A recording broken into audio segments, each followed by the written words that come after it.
Gelombang PHK massal masih berlanjut di tahun 2023. Faktanya memang di setiap resesi ekonomi selalu ada konsekuensi logis yang pasti akan terjadi ya. Salah satunya dengan efisiensi karyawan atau pemutus hubungan kerja karyawan (PHK).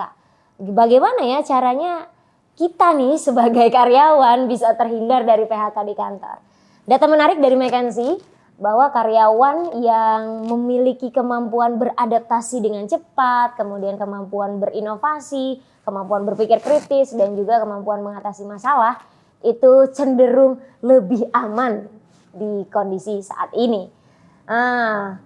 Nih setelah ini kita akan ngobrol ya bagaimana caranya kita sebagai karyawan agar bisa berpikir kritis, kemudian juga mampu berinovasi tentunya ya, tertarik untuk berinovasi agar kita sebagai karyawan terhindar dari yang namanya PHK di kantor.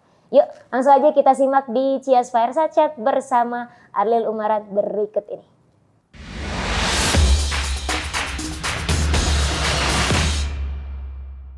Oke, sekarang sudah hadir di studio Cias. Hadir lagi nih Bapak Adlil Umarat. Halo semuanya. Apa kabar? Sehat ya? Baik, alhamdulillah sehat. Makin ini nih, cuma ada yang beda nih kayaknya hari ini. Apa tuh? Kutum babanya mana? Kutum babanya hilang. Kutum babanya nanti hilang. di edisi episode berikutnya baru hadir lagi. Oke. Apa sekarang nggak pakai kutum baba karena mau pamer potong rambut baru ya? baru. Oke. Pak Ading, kan Pak Ading sudah pernah kesini nih. Siap. Tapi mungkin ada rekan-rekan yang baru menonton podcast Cias gitu kan. Tapi boleh dong kenalin diri lagi. Boleh. Halo semuanya, saya Adlil Umarat, panggilannya Pak Ading. Dan saya adalah trainer di Cias, sekaligus juga sebagai Project Portfolio Manager. Kerjaannya itu memastikan Cias memberikan layanan yang paling excellent, yang memberikan value tertinggi bagi klien-klien kita. Itu tugas saya memastikan itu terdeliver, tereksekusi dengan di atas rata-rata ekspektasi. Beyond. Oke. Pak Ading, mungkin saya akan mulai dengan pertanyaan, kenapa karyawan harus berinovasi? Oke, ini menarik ini ya. Karena ini konteksnya juga berkaitan sama keresahan-keresahan akan muncul resesi ekonomi dan seterusnya. Gitu yang ya. pasti impact-nya pasti efisiensi karyawan. Pasti ada bahkan efisiensi. Saya dengar aja barusan di berita itu Apple mulai mem-PHK karyawannya. Tanpa pesangon. Aduh. Wah, sama-sama. Oke. Nah, Kenapa tuh Pak Ading? Nah, kenapa kita karyawan itu harus berinovasi? Nah, begini. Sebelum jawab itu, kita perlu duduk dulu, kita perlu pahami dulu prinsip bahwa kita sebagai karyawan itu perlu memberikan value tertinggi yang kita bisa berikan kepada perusahaan kita. Nah, kalau kita punya value yang tertinggi, maka perusahaan akan meretain kita, akan mempromosikan kita, akan mempertahankan kita, bahkan bisa jadi perusahaan-perusahaan lain juga melirik kita gitu kan, dan akan mengincar kita gitu. Kalau kita punya value yang tinggi, maka mau ada pandemi mau ada resesi ekonomi atau tidak, maka ini sesuatu yang prinsipil menurut saya, bahwa setiap karyawan perlu menghadirkan di dirinya value tertinggi yang bisa di-deliver kepada perusahaan. Nah, salah satu value tertinggi yang bisa kita berikan kepada perusahaan adalah mindset dan skill set berinovasi. Nah, kalau kita punya itu, kecil kemungkinan kita akan di PHK gitu ya, akan dirumahkan atau bahkan di PHK tanpa pesangon tadi itu mengerikan gitu ya. Aduh. Nah, jadi kita kalau punya value di atas rata-rata yang bisa diberikan oleh karyawan lain, perusahaan akan keep kita. Perusahaan akan mempertahankan kita, bahkan mempromosikan kita. Orang lagi resesi malah kita malah dipromosikan. Karena apa? Karena kita punya mindset, skill set sebagai inovator gitu ya. DNA kita DNA inovator. DNA inovator itu mampu melihat masalah sebagai sebuah peluang. Jadi mengubah masalah menjadi peluang. Itu dua sisi koin mata uang. Di balik tiap masalah pasti ada peluang opportunity. Nah, itulah kenapa kita karyawan itu perlu punya mindset, skill set untuk bisa berinovasi gitu ya. Nah, gitu teman-teman. Oke. Dan apa nih dan kenapa pula perusahaan itu kan tadi kan dari sisi karyawan ya Pak Ding ya. Dan kenapa inovasi ini menjadi jawaban bagi perusahaan gitu untuk bertahan di era yang serba yang nggak pasti gitu atau bahkan di era resesi saat ini. Ya, jadi di era serba tidak pasti ini pastilah perusahaan akan mencari peluang-peluang baru atau bahkan mereduksi hal-hal yang tidak perlu.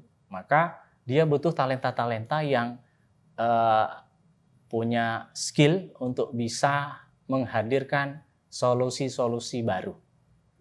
Kalau talenta-talenta ini mampu menghadirkan solusi-solusi baru, maka perusahaan akan bertumbuh bersama dengan karyawannya. Jadi ini kepentingan perusahaan juga kental di sini. Dan cara berinovasi itu ada dua jalur ini, Sal. Jalur yang pertama bisa dari top down, gitu ya, dari atas ke bawah. Ideal atau banget tuh biasanya gitu. Ideal kan, ideal itu ini dari top down ini artinya BOD-nya sudah melek bahwa inovasi itu adalah sebuah hal yang kunci, yang penting untuk ditumbuh kembangkan di perusahaannya sehingga belum sempat turun udah naik lagi gitu ya. Ada lagi layanan baru, produk baru dan seterusnya. Itu yang pertama, pendekatan pertama top down. Pendekatan kedua adalah bottom up, dari bawah ke atas. Justru dari karyawannya.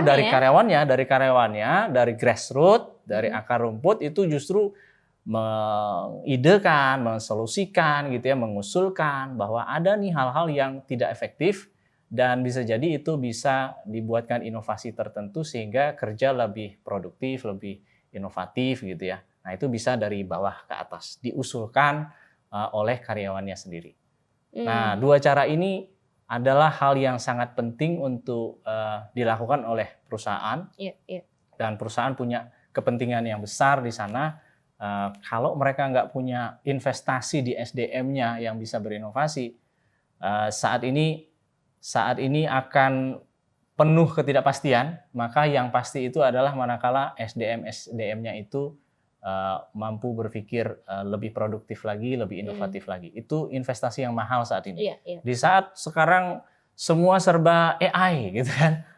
Ini orang berpikir bahwa wah manusia terancam nih pekerjaannya, tapi tenang saja bahwa selama manusia masih hidup, masih banyak gitu ya, akan muncul masalah-masalah baru lainnya. Itu maka talenta-talenta di korporasi itu perlu diarahkan untuk mencari cara lain, mencari masalah lain untuk disolusikan. Jadi itu kepentingan dari perusahaan juga. Mereka ingin sekali untuk berinvestasi di talentanya untuk bisa berinovasi. Oke Pak Ading, menarik banget tadi Pak Ading menjawab kenapa karyawan itu harus berinovasi ya. Dan sekarang yang jadi pertanyaan gini Pak Ading, karena kan nggak semua karyawan ini ya. Kalau tadi ada dua cara menurut Pak Ading tadi ya. Nggak semua karyawan itu punya inisiatif gitu ya, atau mau berinovasi gitu Pak Ading, atau bahkan sudah mempunyai perilaku inovatif gitu. Nah lalu bagaimana ya Pak Ading agar karyawan ini terdorong untuk berinovasi, bukan mungkin belum sampai terdorong kali ya, tapi tertarik gitu loh Pak Ading untuk berinovasi sehingga itu tadi kalau kata Pak Ading dengan adanya inovasi kita bisa terlihat oleh BOD gitu kan, kita bisa terlihat oleh top manajemen yang mana menghindari kita dari PHK. Ya. Oke. Jadi saya gini, dari interaksi, observasi, interaksi dengan customer, dengan klien, korporasi-korporasi besar gitu ya. Ada 3 kompetensi yang saya rasa kurang dimiliki oleh talenta-talenta di korporasi. Yang pertama itu adalah kurangnya perspektif taking skill namanya. Jadi mereka ketika berinovasi itu atau menjalankan bisnis as usual aja juga, itu hanya menjalankan sesuatu yang mereka tahu aja. Atau berinovasi ya udahlah, referensinya hanya aku yang aku tahu. Palingan nanti yang udah pernah ada di korporasi aku apa, itu di touch up sedikit gitu ya, udah gitu. Oke. Nah, perspective taking skill ini adalah skill untuk bisa memperkaya sudut pandang dia, tidak hanya melihat sesuatu objek masalah gitu ya, hanya dari satu sudut pandang, tapi multi sudut pandang, multi perspektif gitu ya. Perspektif aku yang ada di industri ini, perspektif temanku yang ada di industri berbeda, perusahaan berbeda, barangkali masih di industri yang sama, atau temanku lainnya di industri yang berbeda. Barangkali kalau kita kaya sudut pandangnya, itu akan membuat inovasi kita menjadi lebih kaya, gitu ya, lebih tidak bisa ditiru. Nah, karena kita juga belanja datanya nggak sempit. Nggak hanya di industri itu saja, tapi mengadopsi dari industri lain yang itu relevan untuk kita terapkan esensinya. Nah, ini lack of perspective taking skill ini sangat banyak nih. Itu yang pertama. Yang kedua adalah making connection skills. Making connection. Bagaimana dia bisa mengkoneksikan benang merahnya antara semua informasi yang didapat, gitu ya. Perspektif taking skillnya udah kaya nih, tapi nggak bisa menghubungkan menjadi satu kreativitas, ide inovasi yang bernas, gitu ya. Itu sama aja percum tak bergun. Percuma keluar lagi ya. Gitu ya. Jadi udah banyak nih. Misalnya sekarang udah pakai AI semuanya, tinggal tanya orang bisa dijawab semua sama dia. Tapi tidak bisa mengkoneksikan, mengkorelasikan dengan bisnis di industri saya, di perusahaan saya, ya percuma tak bergun tadi. Gitu. Maka perlu making connection skill ini perlu dan penting sekali untuk kita latih nih. Dia bisa, wah ini bisa diadopsi nih, ini bisa diadopsi dan seterusnya. Oh ini benang merahnya ada di sini sehingga terwujudlah inovasi dalam bentuk yang baru misalnya. Nah, itu making connection skill, lack of itu. Yang ketiga critical thinking. Critical thinking. Itu yang nggak bisa di-replace sama AI ya, nggak bisa di-replace sama AI gitu. Belum bisa nih saat ini nih, masih bisa di area manusia nih bisa melakukannya gitu ya.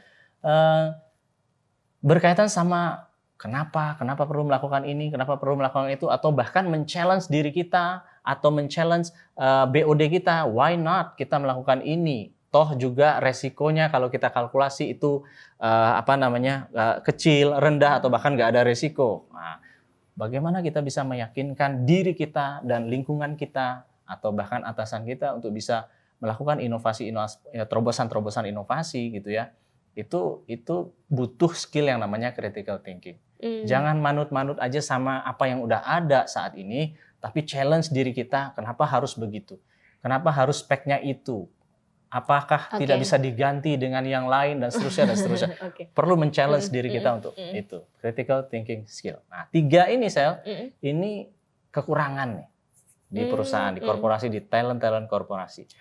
Kalau 3 ini kita bisa latih, ini baru kita bisa bicara perusahaan yang talentanya itu bisa berinovasi dengan ngebut gitu ya, dengan satset jalan tol bebas hambatan. Gitu. Oke. Lalu misal gini Pak Ding, kan banyak karyawan, aduh kalau udah disuruh inovasi tuh bawaannya, aduh ribet deh pasti inovasi gitu kan ya. Ada nggak sih Pak Ding cara gitu ya berinovasi yang kalau saya kan orangnya memang anti ribet gitu ya. Jadi inovasi yang nggak ribet gitu. Paling nggak karyawan ini tertarik untuk berinovasi yang nggak ribet, mudah diadopsi gitu, trik-triknya gitu, atau bahkan simple gitu Pak Ding, menyenangkan kalau perlu. Ya, nah ada tuh kalau di CIAS gitu ya, di CIAS itu kita selain kita mendampingi korporasi untuk berinovasi, kita juga berinovasi ke internal diri kita gitu ya. Di talenta kita yang kita bina itu juga kita bekali dengan sebuah intervensi. Bagaimana mereka juga bisa berpikir inovatif gitu. Salah satunya yang kita siapkan sebuah tools intervensi yang mudah dilakukan, murah gitu ya, kemudian sangat menyenangkan karena bisa dilakukan sambil bermain gitu ya. Nah itu kita punya toolsnya. Nah, namanya Business Craft, sebuah board game gitu ya. Board game yang itu mensimulasikan bagaimana kita bisa berinovasi di korporasi. Jadi board gamenya sangat-sangat dekat gitu ya korelasinya dengan situasi kondisi saat kita berinovasi di korporasi. Nah, jadi melalui board game Business Craft ini adalah sebuah cara bagi kita untuk bisa melatih talenta kita untuk bisa punya punya mindset tentang founder mindset gitu ya. Dia tidak hanya sebagai karyawan aja, tapi juga dia punya sense of belonging, ownership terhadap perusahaan ini, bahwa saya bagian terdekat dari perusahaan ini dan sudut pandang, kepentingan founder itu juga ada di dalam diri saya. Itu kita latihkan gitu ya. Ada founders mindset-nya juga atau bisnis principle-nya juga. Bagaimana cara-cara berinovasi yang tepat, yang menguntungkan itu juga dilatihkan di Business Craft itu. Kemudian juga inovatif mindset. Nah, bagaimana dia bisa menemukan cara-cara yang inovatif dalam memproduksi satu layanan, satu produk tertentu, itu juga perlu dilatihkan. Nah, melalui kegiatan bermain board game di Business Craft ini, itu ketiga hal ini bisa diakomodir. Nah, jadi melalui cara-cara ringan itu kita perlu mengubah mindset orang gitu ya, yang tadinya mungkin tadi merasa inovasi itu buat orang IT aja gitu atau buat orang produk aja deh, kita mah orang support begini mah nggak penting atau nggak didengar juga gitu ya. Padahal nggak begitu gitu ya. Everyone can innovate gitu ya. Dan jika Anda punya mental block seperti tadi, aku mah apa atuh, butiran debu, butiran macam-macam gitu ya, di kaleng kongtit gitu ya,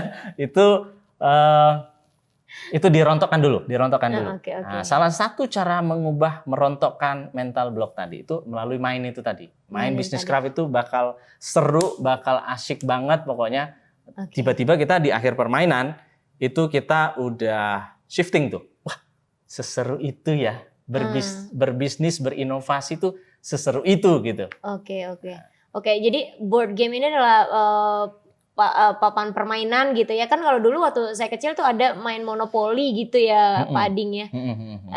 Berarti kurang lebih kayak gitu kan. Dulu waktu main monopoli itu kan kita bisa beli hotel, beli rumah, terus bahkan beli negara gitu Pak Ading. Ya nggak sih? Terus ada skenarionya juga gitu, di mana tiba-tiba kita dapat kartu pink itu masuk penjara atau gimana gitu. Berarti mirip-mirip kayak gitu ya? Mungkin landasan awalnya cara bermain yang menyenangkannya bisa dikatakan ada unsur itu gitu ya. Tapi saya bisa katakan ini bisa jadi 20-25 kali lipat lebih seru dari main monopoli tadi. Karena ini memang didesain secara khusus gitu ya untuk tapi bawa board game ada. Boleh lihat dulu nggak ya? Boleh dong. Dikasih lihat dulu kali ya teman-teman ya. Lihat dulu. Oke. Ini dia. Ini board game-nya nih. Business Craft. Ini version 2.0. Wah, ini udah versi iterasi. Jadi kita jangan cepat puas dengan produk kita perlu kembangkan terus. Buka ya? Lagi. Ya. Dan versi 2.0 ini sudah termasuk iterasi-iterasi tentang bagaimana kondisi ekonomi kekinian. Termasuk berarti ada plot twist di sana tentang resesi ekonomi, tentang perusahaan asing yang masuk menginfiltrasi di satu negara gitu ya. Itu ada plot twist itu di dalam game ini. Ada skenarionya juga ya. Ada skenario. Lengkap ya. Skenario ada macam-macam tuh skenarionya. Skenarionya ada yang masing-masing skenario punya insight sendiri berarti ya? Ya, beda-beda nanti. Ada yang insight-nya kerja kolaboratif atau kerja yang kompetitif gitu ya, yang kompetisi gitu. Ada lagi yang menaklukkan pemain asing yang masuk ke negara kita misalnya, yang memakan industri kita misalnya. Nah, itu beda lagi tuh nanti plot twist permainannya. Jadi masing-masing industri dengan situasi kondisi yang berbeda-beda itu bisa dimainkan di sini. Jadi makanya kenapa membuat karyawan itu tertarik untuk berinovasi itu dengan cara bermain board game Business Craft ini, karena memang nggak usah takut inovasinya gagal gitu ya Pak Ading ya. Karena ini karena simulasi, kan main-main ya. Simulasi, main-main. Duitnya juga bohongan ya. Ada duitnya juga. Iya, ada duitnya. Nanti dimodalin sekian dolar gitu ya. Nah nanti pemain yang menang adalah pemain yang mampu menghasilkan cuan paling banyak. Oke, gitu karena ya. memang at the end of the day inovasi itu hasilnya adalah cuan ya. Ya, cuan, ROI ya. return on investment gitu ya. Jangan sampai kita hanya menghabiskan uang gitu tanpa ada hasil kan gitu bukan ya. kan kita bangun perusahaan ya, bukan yayasan ya. Bukan charity, bukan lagi charity gitu ya. Iya. Kita lagi bangun perusahaan yang bisa jadi harus menghasilkan cuan yang sustain gitu ya. Bisnisnya tumbuh terus. Nah, ini papannya salah satunya. Ini papannya tadi ada banyak warna ya Pak Ading. Ada banyak warna. Ada 5 jadi warna ya. dalam satu kali permainan teman-teman bisa nanti bisa ada 5 kelompok yang berbeda. Dan di tiap kelompok itu bisa jadi ada beberapa beberapa kelompok kecil lagi yang itu bisa saling diadu atau bisa berkompetisi atau bisa kolaborasi. Tergantung nanti kebutuhan dari perusahaannya. Berarti satu papan ini bisa berapa orang yang main? Bisa satu papan ini bisa 1 orang. Bisa 1 orang. Bisa 1 orang atau bisa 3 orang atau 5 orang bisa juga. Maksimal 5 orang. Bisa kalau yang ideal gitu ya, satu papan ini bisa 3 orang. Berarti minimal 3 orang ini lah. satu kelompok gitu ya minimal. Satu kelompok. Nanti bisa dibagi perannya. Ada yang sebagai CEO yang memutuskan gitu ya. Ada yang sebagai researchernya, ada yang sebagai marketingnya gitu ya misalnya. Minimal 3 itulah. Oke. Pak Ading menarik. Mungkin bisa dibahas fitur-fiturnya kali ya. Kayak ini kan ada research poll. Kenapa Business Craft ini bisa membuat teman-teman yang nonton ini tertarik gitu loh. Dan kenapa akhirnya mereka setelah tahu ternyata Business Craft ini semenyenangkan itu ya. Berinovasi itu semenyenangkan itu Pak Ading. Ya. Karena rancangan dari board game ini itu dibuat sedemikian rupa supaya sangat-sangat mirip dengan ekosistem korporasi. Nah, korporasi dalam berinovasi. Sehingga ada 3 fase tuh. Ada fase research-nya. Bagaimana kita bisa memahami kebutuhan customer gitu ya. Nah, kita selami dulu kebutuhan customer kita apa. Jangan sampai kita bikin produk tapi orang nggak butuh gitu ya. Orang nggak ada kebutuhan pasar di situ. Nah, jangan sampai. Jadi walaupun semenyenangkan itu tapi tetap tetap harus ada research gitu ya. Karena namanya inovasi harus research dulu ya Pak Ding. Research dulu. Jangan asal ngeluarin produk tapi ternyata pasar tidak membutuhkan gitu ya. Betul ya, kita buang-buang duit tuh kan, buang-buang tenaga, waktu, resources dan seterusnya. Oke. Itu yang pertama tuh, research dulu. Nanti di fase berikutnya kita mengembangkan nih, kita build apa produk yang mau kita build gitu ya. Berdasarkan tadi hasil bacaan data kita terhadap pola-pola customer tadi, kebutuhan customer. Maka kita build tuh produk inovasi kita apa. Atau kita mau mengembangkan fitur dari produk kita bisa. Atau kita bahkan bikin produk baru bisa. Atau bahkan kita melakukan intervensi melalui inovasi juga bisa. Di dalam ini ada namanya kartu inovasi. Nanti bisa dilihat-lihat nanti. Di sini ada ini ya. Di sini nih nanti kartu inovasinya beda-beda macam-macam bentuknya. Sehingga teman-teman yang main ini itu nanti akan tertrigger dengan sendirinya bahwa inovasi itu nggak sekedar bikin produk aja ya, gitu. Bisa melalui ini itu gitu ya, melalui apakah audiensnya ataukah kolaborasi sama pihak lain, pihak ketiga dan seterusnya itu sangat dimungkinkan nanti. Dari membaca kartu inovasi aja sebenarnya kita sedang belajar. Secara tidak langsung, tapi masuk alam bawah sadar kita. Dengan membaca kartu inovasi aja, sudah secara tidak langsung gitu ya Pak Ding ya. Apalagi kalau kita misalnya lagi main nih, tiba-tiba ada orang lawan kita gitu ya, dia beli kartu inovasi tertentu. Kita penasaran, kita analisis. Kenapa? Apa yang melatar belakangi? Apa untungnya bagi dia untuk beli kartu inovasi itu gitu ya? Kita bisa sambil belajar tuh. Wah ternyata dia berpikir jangka panjang tuh. Ternyata begitu ketemu momentumnya, kartu inovasinya bisa dipakai sama dia, cuannya lebih banyak dia. Gitu lah. Jadi kartu inovasinya macam-macam dan bisa bikin kita belajar banget. Oke, berarti tetap namanya inovasi dengan membeli kartu inovasi ini harus bisa menghasilkan cuan yang lebih gitu ya. Betul. Karena ujung-ujungnya adalah cuan ya. Cuan. Nah, Oke. Selain tadi fiturnya apa lagi nih Pak Ding? Nanti ada pertama kan kita udah riset dulu, di fase riset dulu, lalu kita build produknya, lalu kita launching. Yang ketiga fasenya launching. Launching itu artinya kita orang nanti dibekali kartu marketing. Nah, ada marketing di sini ya.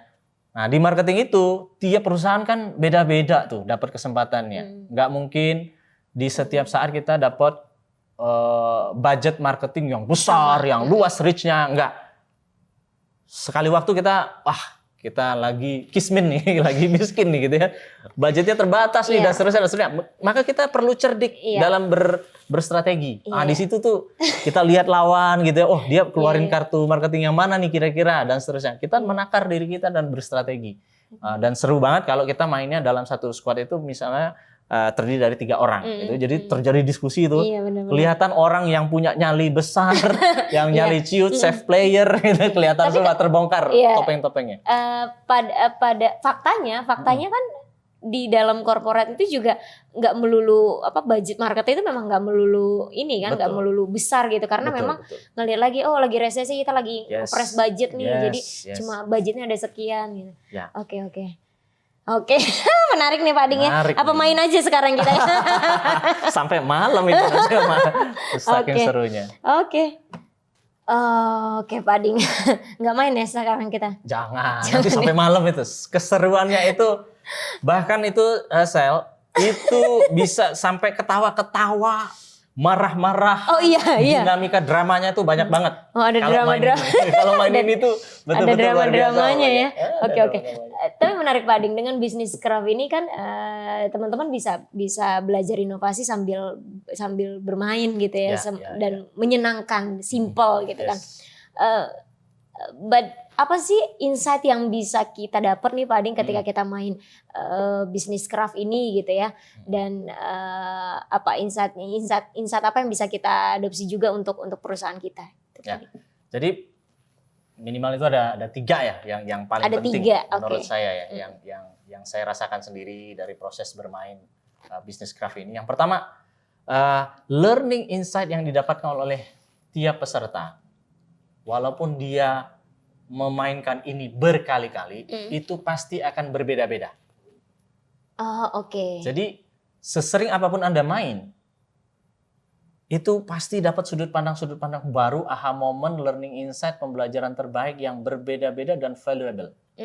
Karena bermain dengan beda orang gitu ya. Karena beda orang kan beda sudut pandang ya. Beda lawan. Yang di lawan beda lagi gitu kan. Beda lagi nanti, atau bahkan temanya, skenarionya, plot twist tadi itu berbeda. Itu beda lagi tuh. Menghadapi resesi ekonomi gimana strategi kita? Menghadapi asing yang menyerbu negara kita gimana?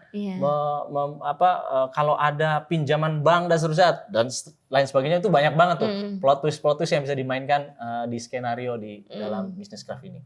Nah, itu setiap permainan, walaupun dia memainkan main ini berulang kali, tapi learning insight-nya bisa jadi beda-beda dan tetap bernas. Wow. Itu yang pertama. Itu yang pertama. Yang kedua, dengan memainkan bisnis craft ini, gitu ya, ini adalah tools yang paling efektif, efisien untuk men-trigger orang bisa kerja kolaboratif. Oke. Berarti cocok nih yang dulu perusahaannya kerjanya WFH forever gitu ya. Jadi dulu ada Pak Ding. Salah satu klien Zias itu memang, jadi bahkan mereka nggak tahu Pak Ding. Siapa orang? Nggak tahu kantornya kalau udah pindah. Beneran. Jadi saking memang mereka kerjanya dari rumah atau dari manapun gitu loh. Untuk menghindari yang kayak gitu. Udah pindah kantor saya. Nggak tahu. Bener nggak sih, di Google ternyata di Google udah pindah ya. Iya. Dia tahu kantornya pindah dari Google, bukan dari HRD-nya. Bukan dari HRD. Iya. Nah, jadi ketika kita memainkan bisnis craft ini, itu mau nggak mau kita interaksi sama orang lain. berstrategi, kerja kolaboratif, partnership. Kalau nggak kompak itu udah pasti goyang, jadi peluang besar untuk kalah gitu ya, squadnya gitu ya, squadnya itu. Jadi dari sini itu kalau perusahaan Anda tipe-tipe perusahaan yang antar divisi, antar departemen itu kerjanya silo-silo. Wah, ini cocok banget nih. Main bisnis craft aja, di bisnis craft kan gitu ya kira-kira. Itu nanti akan terjadi kerja kolaboratif setelah main dari sini. Mulai berani ngomong, ngobrol gitu ya. Paling nggak ngobrol aja. Paling nggak ngobrol itu udah kan isunya sekarang banyak generation gap. Gitu kan. Yang apa namanya yang muda segan kalau mau nyapa atau menegur yang tua gitu kan. Salah dong. Oh, salah ya, kebalik ya. Gitu kira-kira kan. Atau yang senior gitu ngerasa dia nggak nyaman karena yang muda terlalu satset tapi misalnya attitude-nya kurang oke dan seterusnya. Jadi akan jaga jarak gitu ya dan seterusnya. Itu kan nggak sehat tuh bagi perusahaan. Maka dengan tools ini itu orang akan dipaksa secara nggak langsung kerja kolaboratif. Kerja kolaboratif, mulai ngobrol, mulai berstrategi. Ternyata orang ini asik ya untuk diajak partnership kerja bareng itu berpikir bareng, berstrategi bareng asik ya. Maka main ini bisa jadi lintas departemen, lintas divisi nih. Itu lebih seru lagi, lebih seru ya. Lebih kaya perspektif taking skill-nya nanti gitu ya. Jadi kerja kolaboratif itu akan tertrigger dari main ini. Selain generation gap tadi, itu juga kan sekarang modelnya itu bukan gini. Bukan eranya Superman gitu ya. Ini sekarang apalagi menjelang resesi gitu ya, resesi ekonomi. Ini bukan eranya siapa yang hebat di kantor itu. Bukan eranya Superman. Tapi ini eranya kerja kolaboratif. Ini eranya super team. Oke, jadi bukan one man show ya? Bukan one man show. Udah kerja kolaboratif saat ini. Karena memang dalam inovasi sendiri nggak berkolaborasi ya Pak Ding. Nggak masuk akal. Iya, nggak masuk. Kayak misalnya inovasi produk pun bukan hanya orang produk kan, tapi butuh tim marketing juga, R&D, IT, sama gitu. Itu kerja kolaboratif itu penting banget. Intervensinya bakal lebih mudah untuk mendobrak. Kalau di tim Anda, di perusahaan Anda itu silo-silo, pakai tools ini. Mudah, sederhana, menyenangkan ya. Oke. Yang ketiga. Satu lagi. Yang terakhir itu mind shifting. Mind shifting. Tadi orang untuk talenta di korporasi itu untuk berani berinovasi, itu kan perkara yang nggak mudah. Kenapa? Karena dari kecil sistem pendidikan kita bisa jadi banyak larangan, dimarahin, kalau salah memilih sesuatu gitu, wah dimarahin, disalahkan gitu ya, atau bahkan anak kecil aja gitu ya, dari kecil tuh kalau kita jatuh di tangga atau di nyalain tangganya, tangganya pukul, hei salah, udah mama pukul nih. Gitu. Berarti kalau jangan sampai kalau inovasinya gagal nyalain orang lain gitu ya. Orang lain dan seterusnya. Gitu ya. Nah dengan kita main bisnis craft ini adalah simulasi yang paling mendekati keadaan nyata di korporasi, terutama inovasi di korporasi. Jadi secara mindset dia mengalami mind shifting. Dia berpindah dari orang yang takut-takut nih berinovasi gitu ya. Nanti melalui kartu inovasi itu Anda akan tertrigger tuh. Kita giniin aja nih untuk produk kita yang itu, atau banyak kartu-kartu inovasi yang akan men-trigger Anda. Sehingga ketika selesai main ini, dia udah punya khazanah perbendaharaan, cara berinovasi yang baru di kepala dia. Dan dia mengkorelasikan dengan bisnisnya dia. Gitu. Nah itu yang paling mahal kan.